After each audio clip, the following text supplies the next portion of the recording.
যারা কর্মচারী, যারা রাজ্য সরকারের কর্মচারী যারা কাজ করছেন, তাদের কাজটা করতে হবে কিন্তু একদম গ্রাউন্ড জিরোতে গিয়ে তারা কাজ করবেন এবং সেখানে তাদের উপরে আক্রমণ প্রতি আক্রমণ এই জায়গাগুলো থাকবে। এই জায়গাটা যাতে কমে, সবাই যাতে একটা কনফিডেন্স ফিল করে।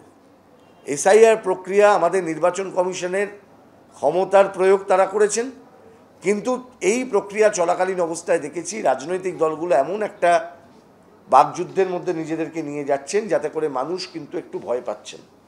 So our purpose is to build up the confidence amongst the people. আমার মনে হয় যে সুপ্রিম কোর্ট যে কাজটি করেছিলেন বিহারের এসআইআরের আগেই কনফিডেন্স বিল্ড আপের জন্য, সেই কাজটা এখানেও যাতে সেইভাবে হয়, যাতে কনফিডেন্ট মানুষ এই এসআইআর প্রক্রিয়ায় শান্তিপূর্ণভাবে অংশগ্রহণ করতে পারেন।